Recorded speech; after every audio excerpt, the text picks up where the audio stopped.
आइए आज चिंतन से पूर्व जो है यहाँ आज आदि गुरु शंकराचार्य जी का पर्व है और यहाँ से मैं आपको गुरु जी के श्री चरणों से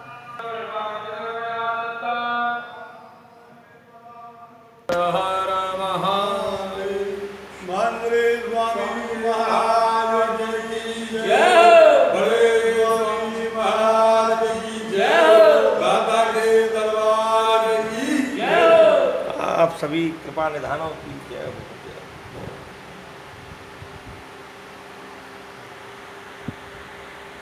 आइए, आज बड़ा सुंदर पर्व है, बड़ा ही सुंदर हमारे यहाँ, क्योंकि हमारे सनातन धर्म में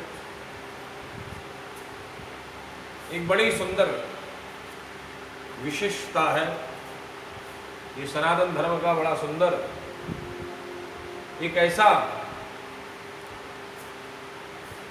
धर्म है जिस धर्म के अंतर्गत में हमारे यहाँ नित्य प्रति सभी का, कभी कोई त्योहार होता है, कभी कोई उत्सव का होता है, कभी कोई पर्व आता है, कभी किसी महापुरुष की जयंती आती है, कभी जन्मोत्सव आते हैं, कभी प्रकटोत्सव आते हैं। अभी अभी हम लोगों ने पीछे श्री राम जी के अभी हम लोगों ने उठाए और श्री राम नवमी पर हम लोगों ने श्री राम जी महाराज का प्रकटोत्सव का आनंद लिया।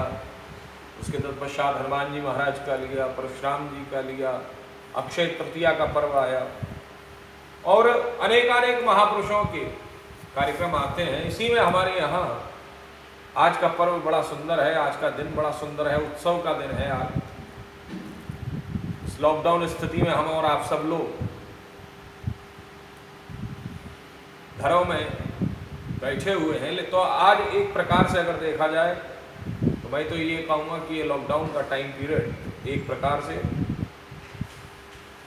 लगभग मैं देख रहा हूँ, दर्शन भी कर रहा हूँ, लगभग सब जगह पर लोग कुछ धर्म के प्रति जागरूक हुए और ये वास्तविकता भी। व्यक्ति जब कहीं विपदा में होता है या नितांत एकांत में होता है या जब कभी उसके मन में कहीं वो एक अकेलापन सा आता है तो वह उस समय केवल और केवल ईश्वर के सानिध्य में जाता है। तो ऐसे हमारे सनातन धर्म का आप सब लोग इस समय बड़ा सुंदर रामायण भी चल रहा है, शायद महाभारत भी शुरू हो गया है, पता नहीं अभी मेरी जानकारी में नहीं, लेकिन रामायण का तो मैं देख रहा हूँ कि रामायण शुरू हो गया है और रामायण का लोग एकदम से अभी टीआरपी जो है दूरदर्शन की बहुत बड़ी तरह का इसका मतलब है कि लोग वास्तविकता में जिस दूरदर्शन पर कोई झांकता नहीं था, कोई जाता नहीं था, उस दूरदर्शन पर जाकर के लोग रामायण को देख रहे हैं। तो ये इस बात का प्रतीकात्मक है, ये इस बात का द्योतक है, ये इस बात की ओर इंगित करता है कहीं ना कहीं आज भी हमारा समाज धर्म से जुड़ा हुआ है, धर्म प्राणमय है। और इसी सनातन धर्म का आज का पर्व बड़ा सुंदर पर्व है। आज हमारे सनातन धर्म के आदि गुरु, इस कलयुग के जो आदि गुरु रहे भगवत्पाद शंकरावतार शंकराचार्य जी महाराज श्री जी गुरुदेव, उनका आज जयंती का भी पर्व है। ये आज ही के दिन उनका प्राकट्य हुआ, आज ही के दिन वह उनका जन्म हुआ और भगवत्पाद शंकरावतार शंकराचार्य जी महाराज श्री जी गुरुदेव उन स्थितियों में उनका जन्म हुआ जब हमारा भारत देश बौद्ध धर्म के अधीन था।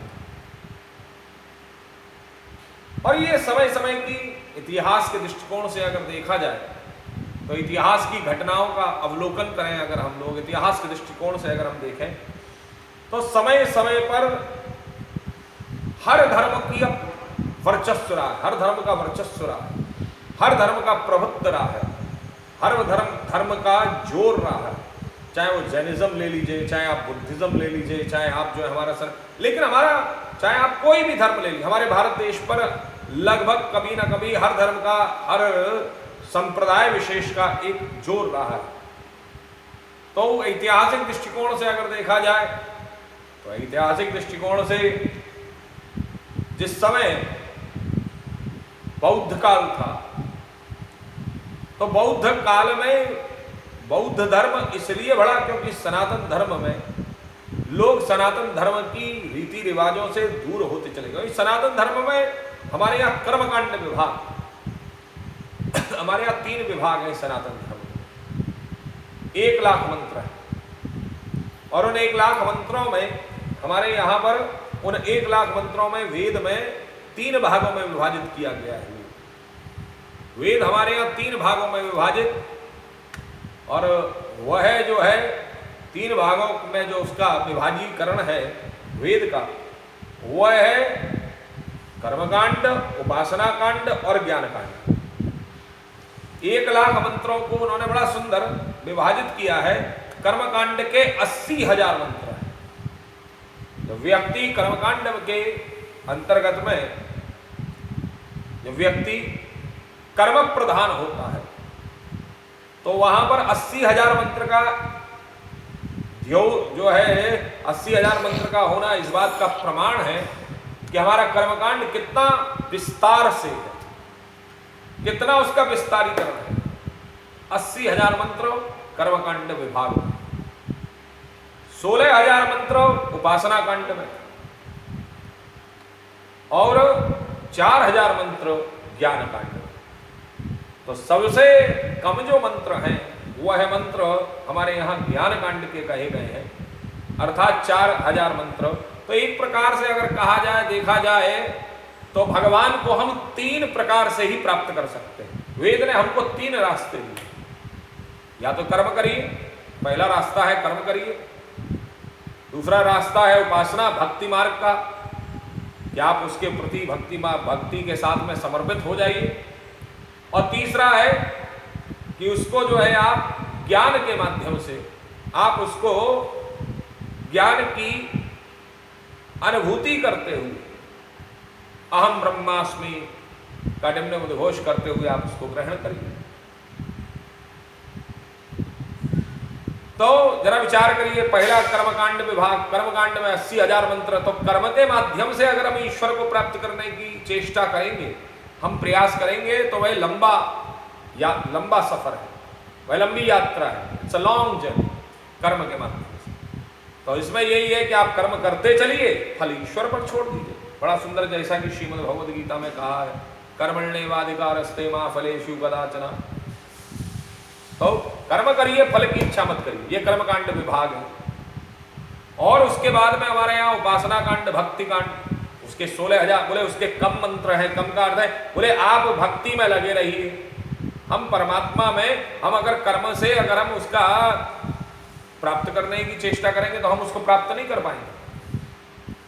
कब उसमें ही लगे रहिए। तो यहां पर उपासना कांड और उपासना के बाद में ज्ञान कांड। बोले ज्ञान सर्वोपरि है, लेकिन वो ज्ञान अर्जित नहीं होता। लेकिन वह ज्ञान अर्जित कैसे होता? कर्मकांड। तो ये जो वेद है, इस वेद के ये 3 विभाग, और ये वेद का जो सनातन धर्म का जो वेद एक विभाग है, सनातन धर्म का एक भाग कह लीजिए वेद, उस भाग में जब बुद्धिज्म हमारे ऊपर हावी था, जब बौद्धों ने हमारे ऊपर शासन कर रहे थे और पूरे भारत में बौद्धों का प्रभाव था, अहिंसा परमो धर्म, इस भाव से और उसमें भी सनातन धर्म का जब लोप हो रहा था, तो उस समय भगवत्पाद शंकरावतार शंकराचार्य जी महाराज श्री जी महाराज का अवतरण हुआ। शंकराचार्य जी महाराज श्री जी हमारे उस समय अवतरित हुए भगवान शंकर की कृपा से। भगवान शंकर की कृपा से शंकराचार्य जी महाराज श्री जी महाराज का आज ही का प्राकट्य दिवस, और आज ही के इस प्राकट्य दिवस पर भगवान शंकर की कृपा से केरल के कालपी गांव में, कालपी कह लीजिए, काल्टी कह लीजिए, इस गांव में भगवत्पाद शंकरावतार शंकराचार्य जी महाराज श्री जी का अवतरण हुआ, संन्यस्त परंपरा के आचार्य।